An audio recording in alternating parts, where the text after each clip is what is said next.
Olá pessoal, hoje nós vamos dar sequência à nossa disciplina de farmacologia e nós vamos entrar nos grupos farmacológicos, iniciando pelos fármacos que atuam no sistema nervoso central.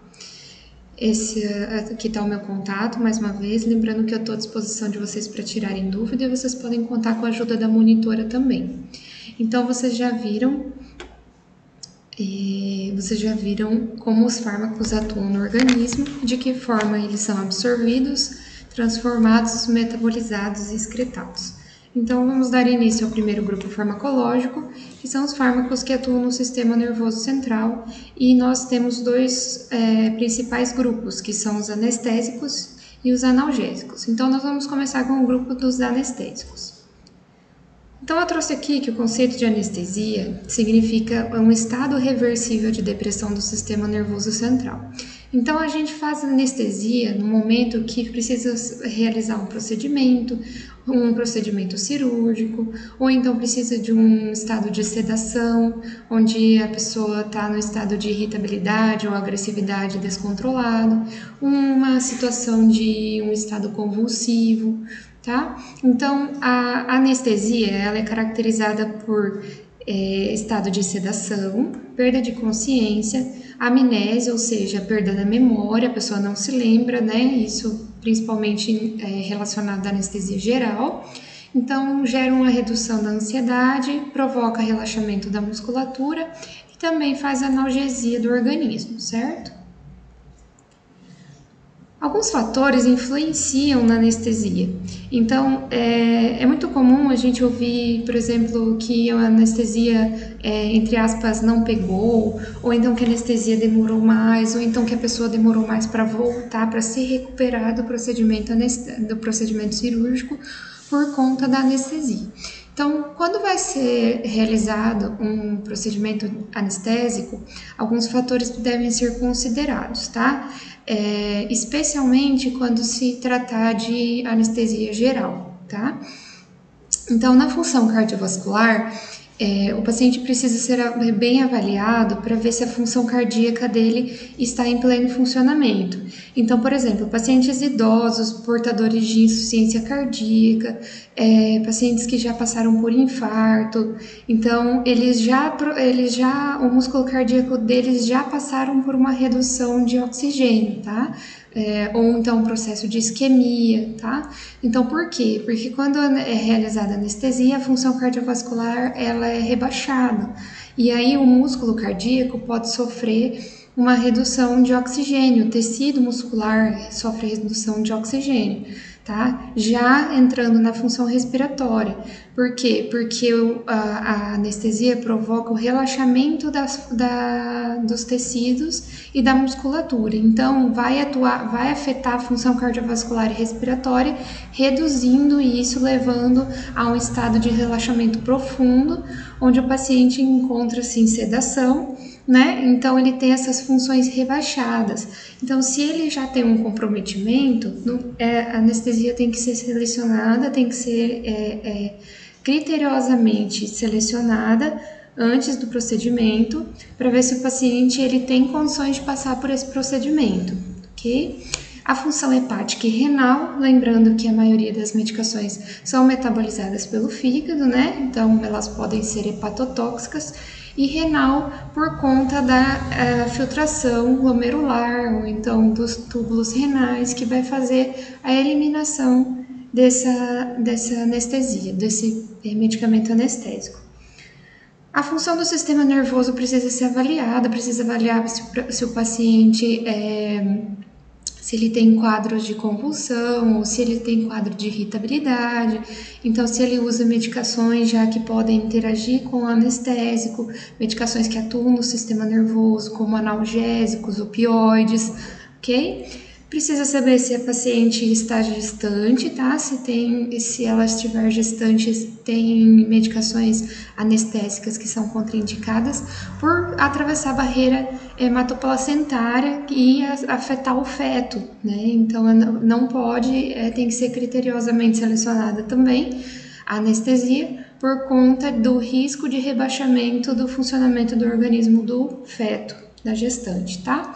E aí eu coloquei também a idade e o biotipo, por conta de pacientes que podem estar em quadro comprometido ou então com a idade avançada, né? Idosos têm a função cardiovascular respiratória já com um quadro de rebaixamento de funcionamento. E o biotipo, porque tem pessoas que são mais emagrecidas, pessoas que estão em estado caquético, pessoas obesas também precisam ser bem avaliadas para a decisão da anestesia. Então, todos esses fatores vão influenciar na seleção da anestesia, lembrando especialmente da anestesia geral, tá? Especialmente da anestesia geral, que é onde vai comprometer sistemicamente o organismo do paciente.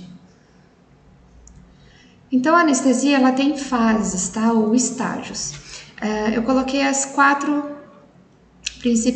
principais estágios aqui da anestesia para a gente conhecer um pouquinho. Então, assim, o primeiro estágio é de analgesia, onde acontece a amnésia e redução da percepção da dor. Então, é muito comum medicamentos anestésicos serem associados aos anestésicos, tá? Então, é muito comum medicamentos analgésicos, tá?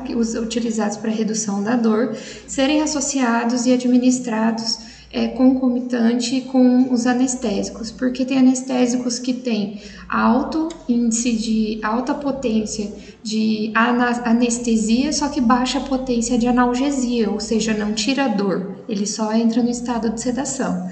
Então, precisa pensar nessas duas coisas, sedação e redução da dor. Então, o primeiro estado é a analgesia, onde o paciente começa a sentir menos dor e começa a indução da anestesia. O segundo estágio, o paciente pode experimentar passar por um estado de excitação, tá? Onde ele começa a ficar mais agitado, ele pode até apresentar comportamento agressivo, é onde é administrado fármacos intravenosos de ação rápida, tá? Então, primeiro o paciente entra na analgesia, depois ele entra no estado de excitação, e aí entra a equipe entra com medicação endovenosa, que vai entrar no estado, vai fazer o paciente entrar num estado de anestesia rápido, tá?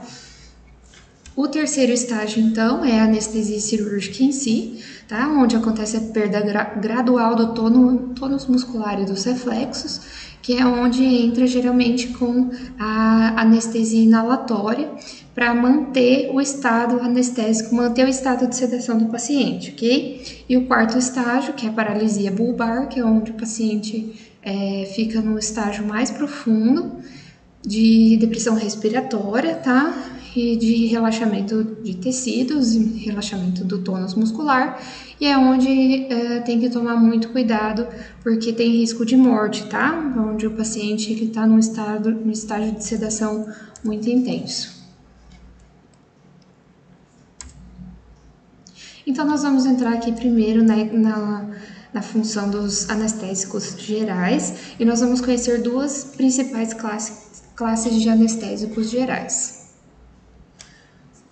Bom, então no primeiro primeiro eu vou fazer a definição de anestésicos gerais. Então, o paciente ele entra no estado de sedação intensa, tá? E supressão total de dor. Então, ele não sente nada de dor e ele vai entrar naquele quadro de amnésia e anestesia. Os anestésicos gerais são utilizados mais para procedimentos cirúrgicos, procedimentos de intubação, onde é necessária intubação em emergência ou outras traumas, e cardioversões, que é um procedimento de reversão do quadro cardíaco do paciente, onde o paciente está em arritmia, então precisa passar por um procedimento de cardioversão para regular o ritmo. Então, os anestésicos gerais, eles são divididos em duas grandes classes, tá? São os inalatórios e os endovenosos, nós vamos ver a diferença, e eles atuam diretamente no sistema nervoso central. Eles provocam, como eu falei, depressão respiratória e cardiovascular intensa, tá? E daí, depois da introdução dos agentes inalatórios, as cirurgias elas ficam mais seguras, porque eles mantêm o quadro de sedação do paciente estável, então não fica oscilando o sistema cardiovascular, o sistema respiratório, não compromete tanto os sistemas, o organismo do paciente que está passando pelo procedimento cirúrgico. Então, entrando nos anestésicos gerais inalatórios, eu coloco aqui alguns exemplos, que é o alotano, o isoflurano, que é o mais utilizado, comumente utilizado, o enflurano e o óxido nitroso. Então, vocês vão encontrar outros nomes, mas esses são os mais utilizados que eu coloquei aqui. Os anestésicos inalatórios, eles têm muitas vantagens, como eu falei, porque eles provocam uma indução rápida de anestesia do paciente, tá? E também você consegue ter uma rápida recuperação do estado de anestesia. Quando o paciente passa pelo procedimento, você tem uma recuperação mais rápida e com menos efeitos colaterais, tá? Eles são altamente solúveis no sangue, tá? Então eles são gaseificados por equipamentos e máquinas que eu vou mostrar para vocês. E ele tem alta facilidade de atravessar a barreira hematoencefálica, tá? Então ele passa para o encéfalo com muita facilidade, ele passa para o sistema nervoso com muita facilidade, muito rápido. E induz anestesia praticamente imediatamente. Quando você coloca a máscara com a inalação de anestésico geral, o paciente já entra em um quadro de sedação. Bom, eles atuam diretamente no sistema nervoso central, como eu falei, direto nos receptores GABA, que são os transmissores que são os principais antagonistas da emissão dos neurotransmissores da dor, tá? Eles polarizam a célula, então, para facilitar a entrada de cloreto nas células, e aí eles fazem a atividade neural reduzir, tá? Então, eles atuam diretamente na célula, reduzindo a atuação dos neurônios e reduzindo, assim, a emissão de sinal de dor, ok? Então, por isso que a gente tem medicação, inclusive, analgésica, que chama gabapentina, tá? E porque atua diretamente nos receptores GABA. Eles são os principais antagonistas do funcionamento da emissão, né, responsável pela emissão do sinal de dor. Então, eu coloquei aqui a diferença, né, durante o procedimento, durante a etapa da indução, o óxido nitroso, ele tem maior concentração alveolar, né, lembrando que são inalatórios, então ele tem maior concentração alveolar, e ele permanece por mais tempo, tá? Só que eles são mais intensos, então, ó, porcentagem da concentração inalada, então, quando tem 100% da porcentagem inalada, você tem maior concentração no sangue por tempo. Mas lembra que eu falei que os mais utilizados é o alotano e o isoflurano, porque você tem menos efeitos colaterais, tá? E no momento da recuperação, aqui você fica com um pouco maior de concentração, mas eles são mais seguros. Então essa é a grande vantagem dos inalatórios, tá? Dos anestésicos inalatórios. Esses anestésicos, então, eles vêm em frascos grandes, como aqueles que vocês viram aqui atrás, esse frasco aqui, tá? Então, ele é líquido, só que daí ele é colocado nessas máquinas e são vaporizados. Então, aqui tem dois exemplos, né? Então, tem a máquina de vaporização com a máscara de inalação. Bom, os anestésicos inalatórios, então, eles provocam efeito de amnésia, ou seja, a pessoa, enquanto ela está em sedação inalatória, ela não lembra do que acontece, provoca atividade hipnótica, provoca analgesia, né, por redução da dor, por atuar diretamente nos receptores GABA, reduzem a pressão arterial, porque fazem vasodilatação, né, porque já que relaxa, como é relaxante muscular, relaxa também a musculatura lisa dos vasos sanguíneos, então provoca queda de pressão arterial. Também provoca diminuição do sistema respiratório e também relaxamento da parede uterina.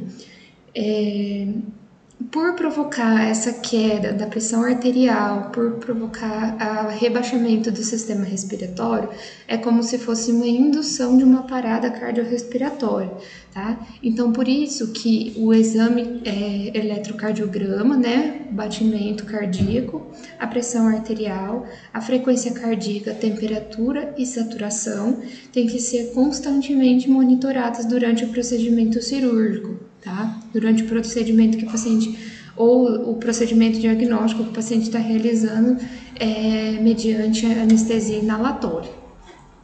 O padrão respiratório, o nível de irritação do trato respiratório também precisa ser avaliado constantemente, porque o paciente está utilizando intubação, né? Tá recebendo o anestesia inalatória, então ele pode ter uma lesão tanto mecânica quanto respiratória a nível de saturação, tá? Lembrando que saturação é a quantidade de oxigênio que a gente satura do ar ambiente, ok? Então esses sinais aqui, eletrocardiograma, pressão arterial, frequência cardíaca, temperatura e saturação tem que ser constantemente monitorados durante a anestesia inalatória, tá? Efeitos colaterais. Então, o que pode acontecer, né? O que pode se esperar? Eu coloquei hipertermia maligna, que é um termo utilizado para uma condição quando o paciente tem elevação significativa da temperatura, tá? E elevação significativa da temperatura leva a lesão renal, pode levar a lesão hepática, então hipertermia maligna é o termo que define a condição de um efeito colateral dos anestésicos gerais inalatórios. É caracterizada então por uma resposta hipermetabólica, tá? É uma condição não tão comum, mas pode acontecer e é potencialmente fatal, ok? Então, por isso que é tão importante monitorar esses sinais do paciente enquanto está em anestesia inalatória. Também insuficiência hepática, tá? O fígado pode sofrer uma insuficiência principalmente aguda pelo recebimento da medicação e dificuldade de metabolização.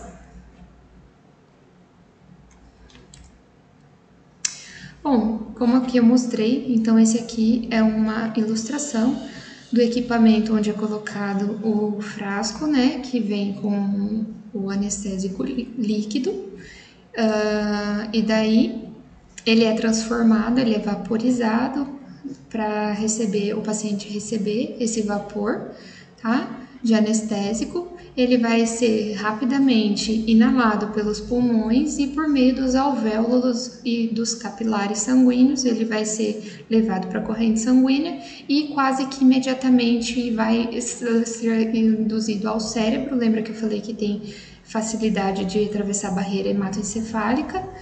E aí ele vai ser rapidamente metabolizado e vai induzir o paciente à anestesia, à sedação intensa, tá? Então esse aqui é uma máquina de anestesia de gases, ela pode ser assim grande, tem umas máquinas que são menores, né? Então tem vários modelos. Aqui é o equipamento de monitorização, tá? O paciente então precisa estar com oxímetro de pulso que vai monitorar a saturação. Constantemente tem que ser monitorada a temperatura, vai ter um aparelho de pressão arterial, né, monitorando a pressão arterial constantemente, o batimento cardíaco vai aparecer no monitor. A frequência cardíaca, a frequência respiratória também tem que ser avaliada constantemente para o paciente não entrar em parada cardiorrespiratória. Passamos então para os anestésicos gerais, né, endovenosos, que a gente já falou dos anestésicos inalatórios. Então aqui eu coloco o exemplo da cetamina ou ketamina, tá? Então vamos passar para frente. Então começando com a cetamina, ela é muscarínicos, né? Então ela é derivada de opioide, né? Derivada do ópio ou da papoula, da flor da papoula, né?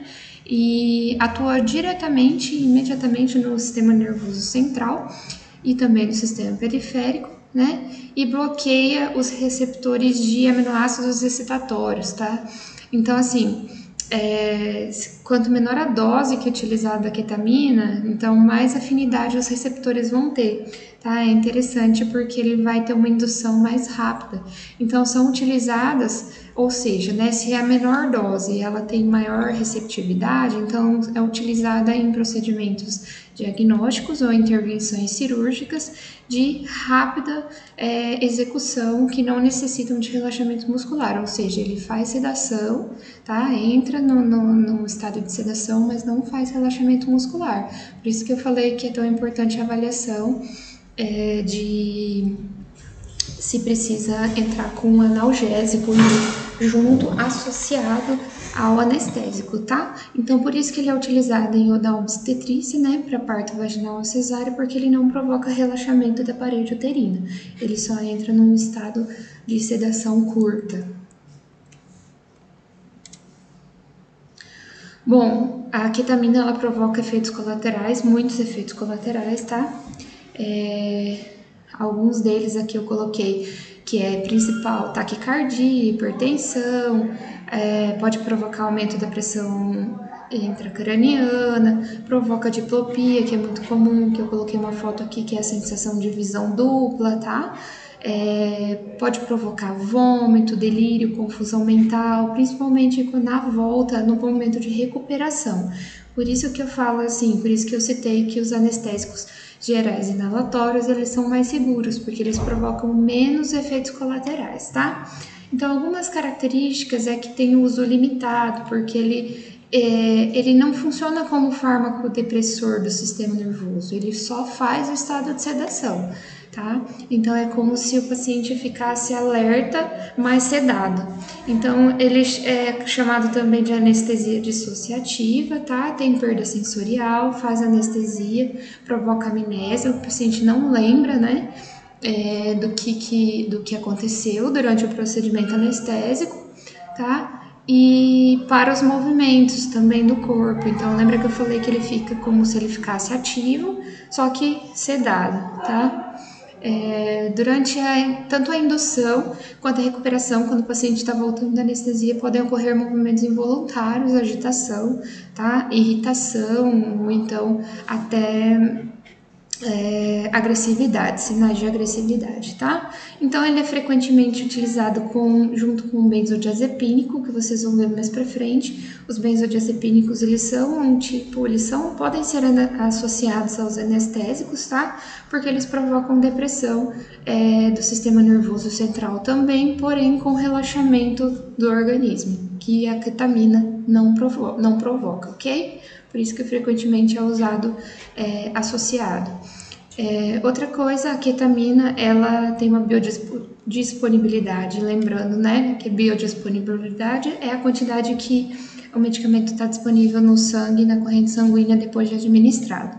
Se é endovenoso, eu tenho praticamente 100% de disponibilidade no sistema cardiovascular ou no sistema vascular do organismo. Então, de 93%, então é praticamente 100%. A meia-vida plasmática dela, ou seja, a meia-vida, qual a metade da duração que ela tem no organismo é de 3 horas, ou seja, é extremamente curto, tá? A duração dela é extremamente curta, tem um efeito muito potente, mas curto.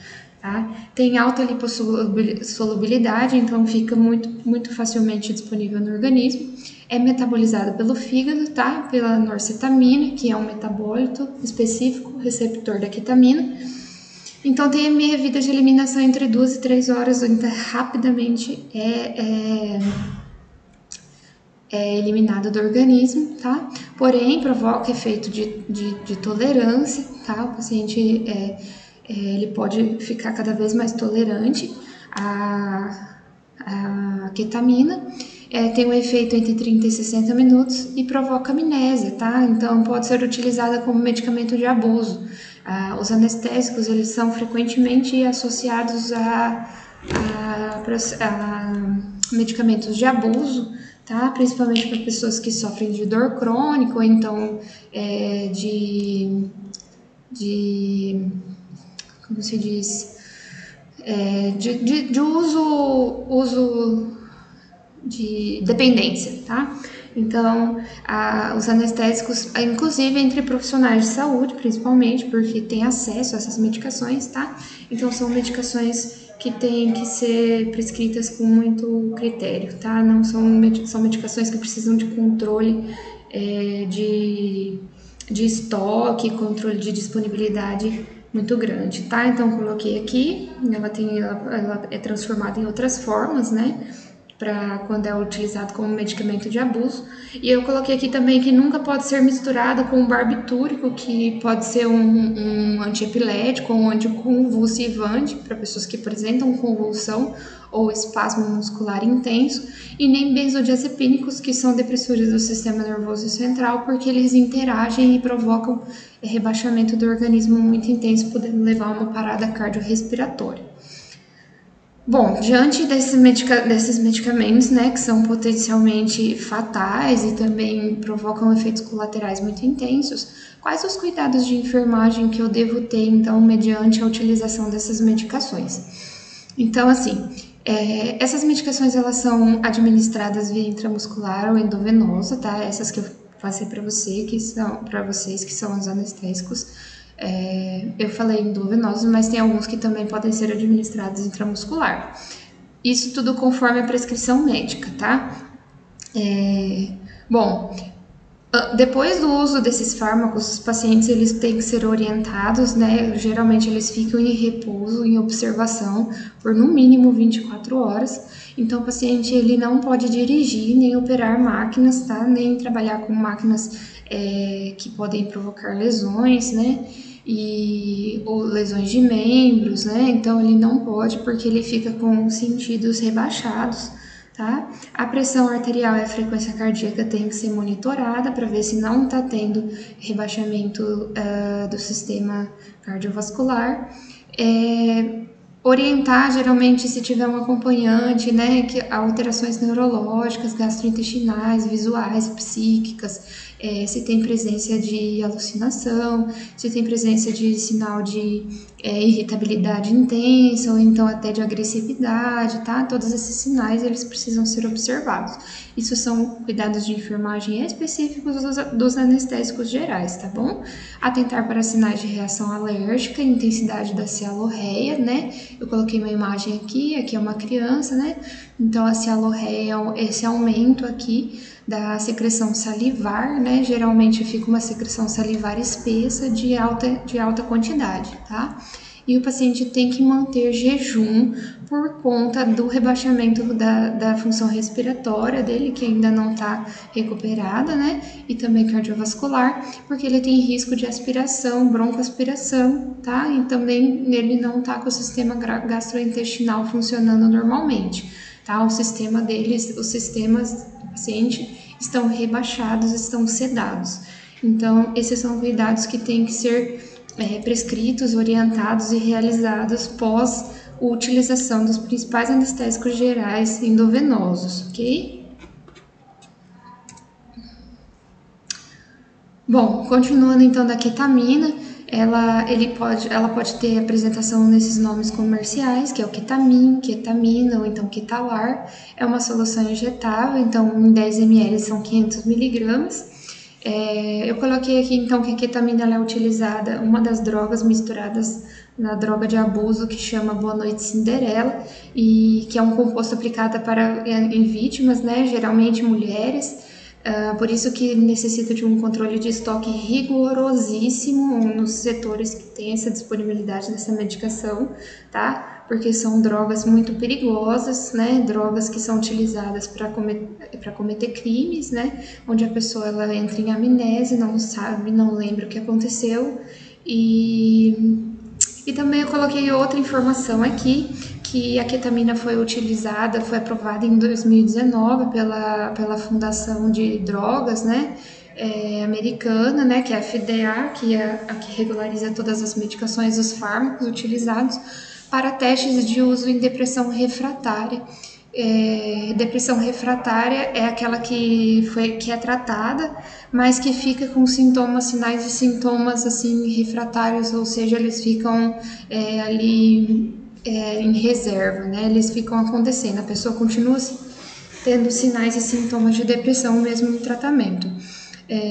Nesse caso, a ketamina ela foi aprovada pela FDA para ser utilizada em pesquisas a partir de 2019 em forma de frascos para serem inalados. Aqui eu coloquei então alguns exemplos, que como eu falei que são drogas perigosas, né?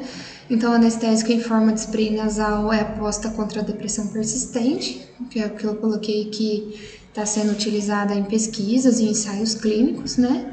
Mas precisam passar por muitas etapas até ser liberado. Por ser uma droga de tolerância, né? Ou seja, a pessoa que faz a utilização desse fármaco, ela fica cada vez mais dependente do fármaco, o organismo sente falta. Então, coloquei aqui também outro exemplo, rapazes resgatados, não sei se vocês lembram daquela notícia, né? Das pessoas que ficaram na gruta por muito tempo. Então,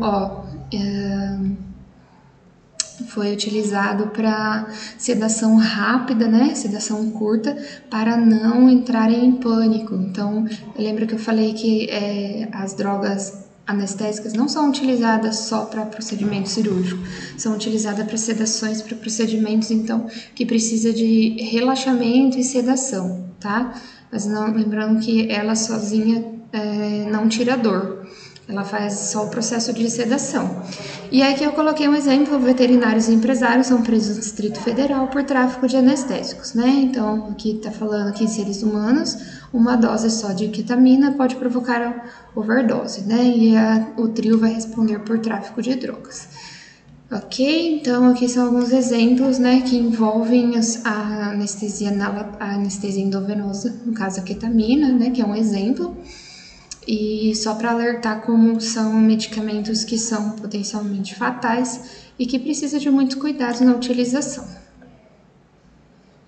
Aqui o segundo exemplo que eu coloco então de anestésico endovenoso, geral endovenoso, é o etomidato, que é muito utilizado, tá? É um facilitador da inibição mediada pelo GABA, como eu falei, que o GABA é uma proteína, né? É uma enzima, na verdade, utilizada para reduzir a neurotransmissão do sinal de dor. Então, ele induz anestesia geral para procedimentos curtos também, como procedimentos ambulatoriais ou procedimentos diagnósticos, tá? Como exames. Também é utilizada como suplemento, pode ser associado em anestesia regional, onde é só uma região do corpo anestesiada. É um medicamento hipnótico, tá? O pico de efeito, então, é de 1 minuto, é muito, muito, muito curto, ele tem efeito muito rápido e a ligação proteica dele é de 76%. Os efeitos colaterais, então, ele provoca apneia, lembrando que é a parada respiratória de curto tempo, dor no local da injeção, tromboflebite pode provocar endurecimento do local da aplicação, também inflamação do tecido, né, presença de vermelhidão, dor, inchaço, pode provocar náuseas e vômitos no pós-operatório. Então, assim, anestésicos que têm muitos efeitos colaterais, principalmente no pós-operatório, eles são de escolha muito criteriosa, porque é quase que óbvio que não se espera ou não se deseja que o paciente tenha efeitos colaterais, muitos efeitos colaterais no pós-operatório, que ele não sofra no pós-operatório, ou então que ele durante a recuperação dele, que seja tranquila. Então é muito comum a gente ouvir relatos de pessoas que sofreram muito no pós-operatório, durante o período da recuperação, quando ela começa a voltar a respirar, tá? Então ela pode sentir todos esses efeitos colaterais, como taquicardia, espasmos musculares intensos, né, fortes, dores musculares também, aumento do cortisol, então a pessoa ela fica com estado de agressividade, estado de intolerância e também queda de pressão transitória, ou seja, onde a pressão dela cai de forma brusca e ela fica experimentando esse estado, então, de efeitos colaterais intensos, tá?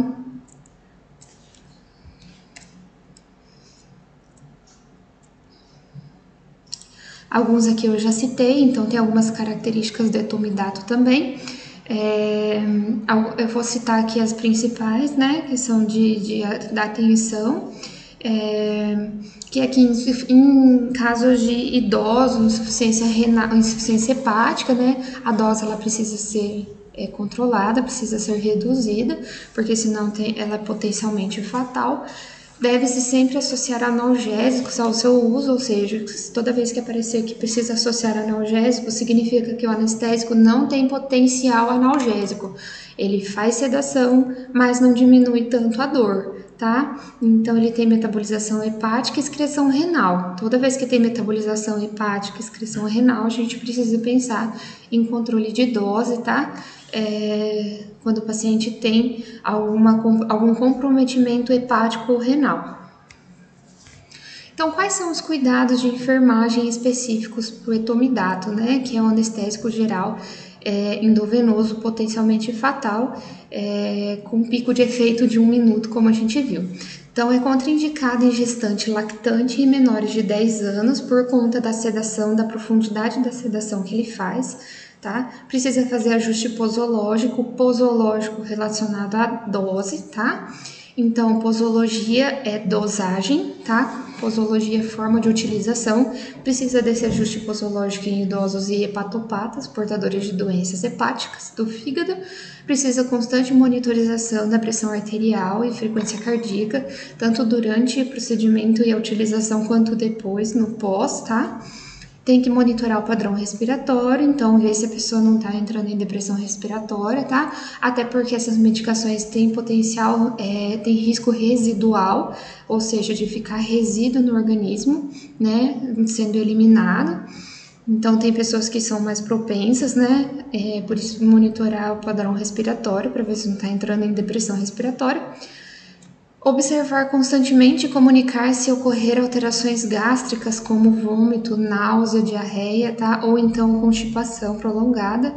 Tem que avaliar sinais de tromboflebite e dor no local da infusão, como eu falei, pode acontecer risco de endurecimento do tecido, vermelhidão, presença de sinais inflamatórios e acompanhar constantemente o nível de consciência na sala de recuperação pós-anestésica, que é quando o paciente está voltando a consciência, né, que ele está na recuperação, na RPA que a gente fala, né, então vocês vão ouvir esse termo, tá, RPA, então ele está voltando o nível de consciência e ele pode começar a ter efeitos colaterais, tá, por conta dessas medicações, por isso precisa avaliar o nível de consciência, porque daí ele vai ser retirado o tubo de respiração e ele precisa respirar por conta, tá, e se ele começar a rebaixar o nível de consciência, pode ser que ele entre em parada respiratória, cardiorrespiratória. Esse aqui é um exemplo de tromboflebite.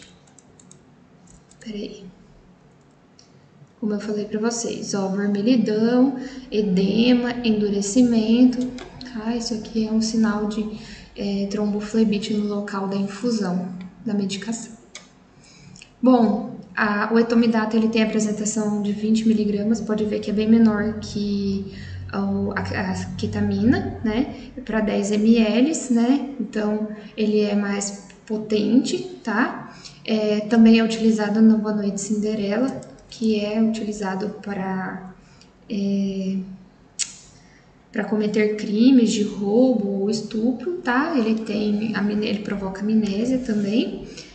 A dose para ser letal, ele precisa ser 16 vezes maior do que a dose terapêutica, ou seja, precisa de uma dose muito intensa para ser letal. E é bem comum o nome Endatal, para vocês encontrar, que vocês podem encontrar como nome comercial.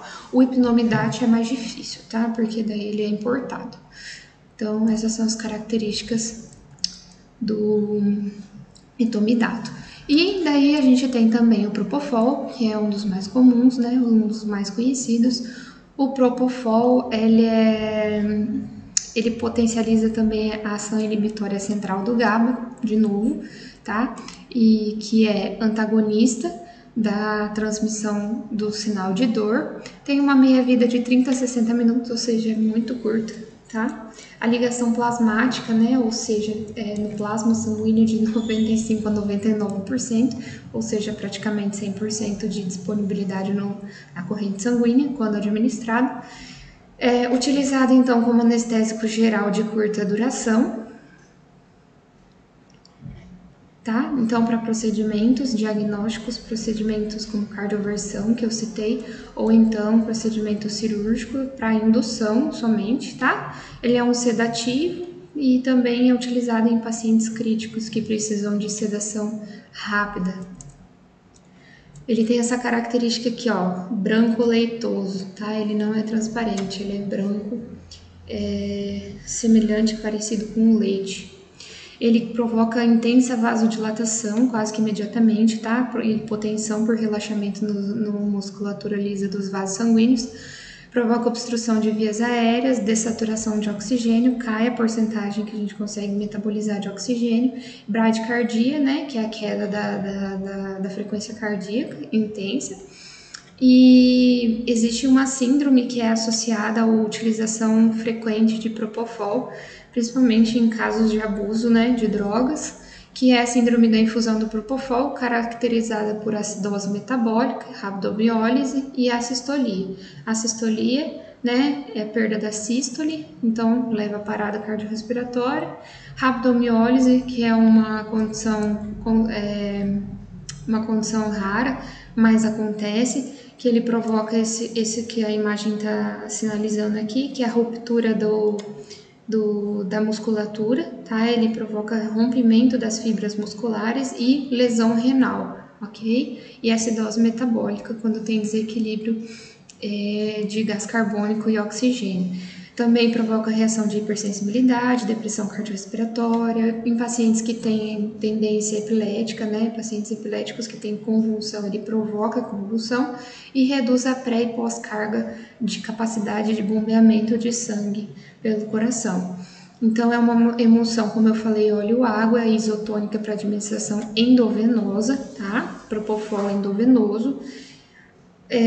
Tem ação por volta de 30 segundos, na verdade muito mais rápido que isso, é quase imediatamente. Você conta 1, 2, 3, 4, 5 pacientes já entrou em indução de sedação. A meia-vida de 2 e 4 minutos, né? E a eliminação entre 30 e 60 minutos, ou seja, tão rápido é a indução quanto a recuperação, a volta da anestesia, tá?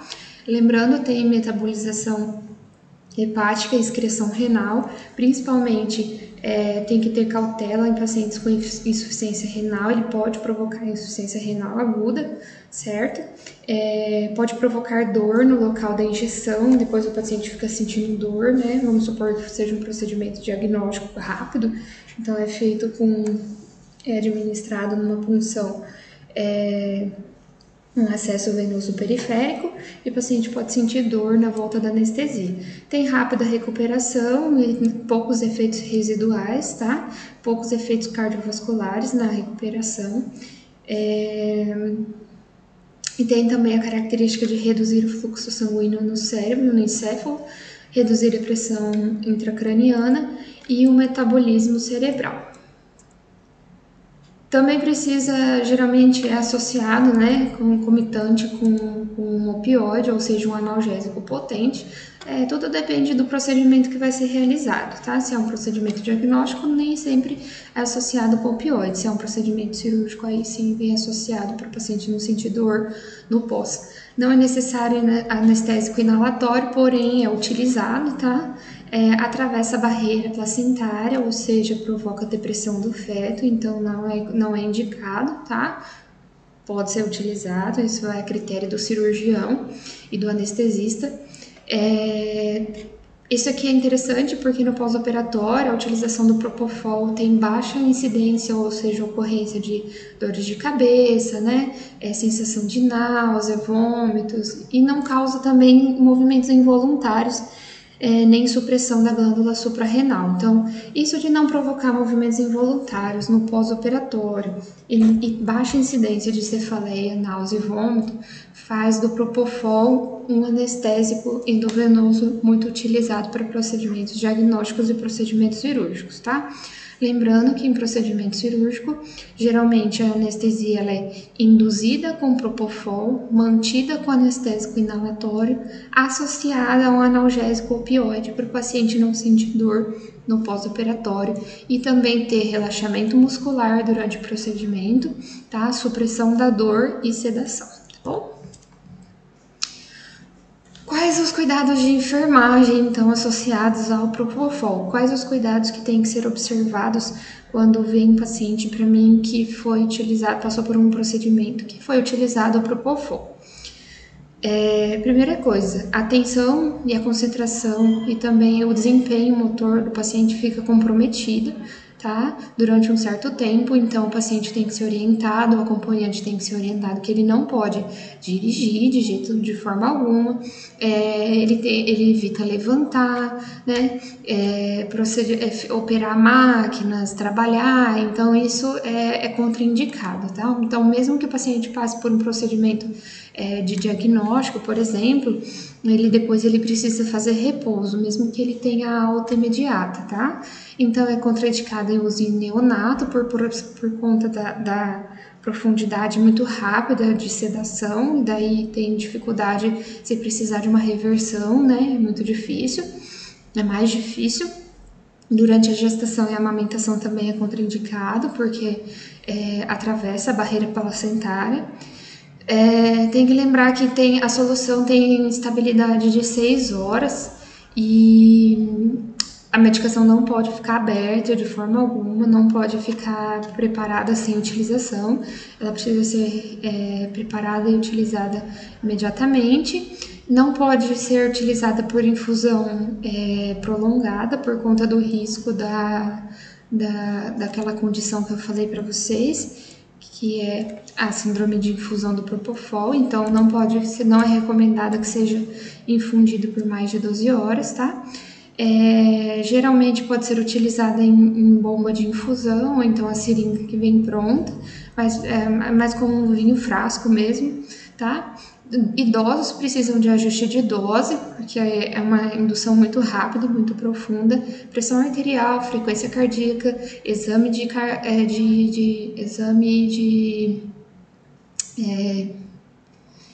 o ECG, vou lembrar o nome, gente, me falhou o nome, eletrocardiograma tem que ser monitorado, saturação de oxigênio, né, que é a oximetria, precisa ser monitorada e acompanhado o nível de sedação por conta para não ver se o paciente está entrando em profunda sedação e possível parada cardiorrespiratória, tá? Então tem que avaliar também a presença de hipotensão, bradicardia, dessaturação, além de alterações neurológicas e musculares, espasmos, convulsão, alucinação, tá? E avaliar a dor no local da infusão também, porque pode acontecer tromboflebite. O propofol ele vem então apresentado numa solução de 1 e 2%, ele pode vir em frasco de 20, 50 e 100 ml, tá? E os nomes comerciais possíveis comuns é o Diprivan e o Propovan. Uma dose muito alta de propofol sem suporte de oxigênio, como ele provoca dessaturação, ele cai os níveis de oxigênio, ela pode ser potencialmente fatal, tá? Ele faz uma bradicardia muito intensa e cai o nível de oxigênio. Também o propofol pode estar associado a casos de abuso, né? Então, ele provoca tolerância, pacientes alcoólatras, pacientes dependentes de droga, utilização de droga de abuso, tá? Eles precisam geralmente de uma dose mais alta porque eles ficam tolerantes à ação do propofol, do anestésico, tá? Então aqui fala, usuários de maconha precisam de sedação 2 vezes maior que outros pacientes no hospital. Fala que uma pesquisa mostrou que consumidores de maconha precisam de até 220, ou seja, 2,2 vezes mais dose de propofol para conseguir uma sedação adequada, né, por conta da tolerância. Michael Jackson morreu por overdose de Propofol, informa o documento, né? Que isso aqui foi muito divulgado. Então foi divulgado que ele era dependente de Propofol, que acaba sendo como eu falei, aqui tem 20 ml, né? Então, assim, acaba se tornando um medicamento, um fármaco potencial de droga de abuso, por provocar um estado de sedação, né, associado então também com analgésicos, provocam um estado de sedação, um estado de alucinação e alteração neurológica, tá? Que foi o que foi associado aqui no caso do Michael Jackson, por conta que o que foi divulgado é que ele sentia dores crônicas, né, dores fortes, constantes. Também problemas psicológicos associados. Outra notícia, então, morte de enfermeira dentro de hospital em Duque de Caxias é investigada, né, que foi encontrada desacordada dentro da sala administrativa do centro cirúrgico. Então, na notícia também estava associado ao uso de uma dose muito alta de Propofol. Passamos então, terminamos aqui, tá? Os anestésicos gerais, eu vou só citar os anestésicos locais, só para vocês conhecerem. Então, os principais anestésicos locais, né? Que agora a gente não tem agora os anestésicos vão demorar mais para atingir o sistema nervoso central, tá? Os anestésicos locais, eles vão primeiro no sistema nervoso periférico. Então, os principais são a lidocaína, a bupivacaína e a pilocaína. Eles podem ser tanto injetáveis quanto tópicos sobre a pele, tá? Aqui a gente tem um exemplo do injetável, né? Que ele vai atingir os nervos periféricos, né? Onde estão as fibras nervosas, e aqui os tópicos, tá? Passando sobre a derme. Então, aqui fala que nos dois casos a droga vai se difundir para a periferia dos nervos, tá? E a aplicação tópica funciona mais aconselhada, é mais aconselhada e funciona melhor nas mucosas, ou seja, mucosa oral, mucosa vaginal, tá? Onde tem maior absorção. Então, o tópico, quando é passado sobre a derme, ele tem baixa funcionabilidade, tá? Então, assim, por exemplo, vai fazer um procedimento e passa uma pomada de lidocaína, assim, é mais psicológico do que o efeito mesmo da medicação do anestésico local. Bom, então aqui só para vocês conhecerem, tá? Ele pode ser uma solução injetável, que é aquela utilizada, o xilestesim é bem comum, que é a lidocaína, né? Que é utilizada, por exemplo, para procedimentos rápidos, como uma sutura, né? De um corte, ou então onde vai fazer alguns curativos também é utilizado anestésico local, tá? Curativos ortopédicos também utiliza bastante anestésico, injeção de anestésico local. E também tem a solução tópica que eu falei, que são os sprays, pomadas e gel, tá? Os sprays, eles são utilizados, por exemplo, antes de fazer endoscopia, antes de fazer um exame diagnóstico na mucosa oral, ele é utilizado, ele anestesia bem, tá? Agora a pomada ou gel, quando é passado sobre a pele, não funciona muito, tá? Ele não tem muita absorção, agora na mucosa sim. Aí tem também o nome, vocês podem encontrar como xilocaína, que é o mais comum, né? A hipocaína, o xilestesim, midoston. Aí tem duas formas só para vocês saberem, tá? Anestésicos injetáveis locais com vasoconstritor e sem vasoconstritor. O com vasoconstritor é utilizado em casos de cortes, acidentes, suturas, para não ter sangramento, tá? E sem vasoconstritor é quando vai fazer um procedimento que não tem risco de sangramento, ok? Bom, anestésicos locais são indicados então para anestesia de superfície ou então para pequenos procedimentos cirúrgicos, como eu falei, extremidades, dedos, mãos, pés. Ele faz um bloqueio nervoso local, né? Então ele é bastante utilizado na odontologia, né? Para procedimentos locais, procedimentos mais minuciosos, curtos, que não são tão invasivos. E também são utilizados para tratamento de dor crônica, tá? Isso aqui tem que ter muito critério.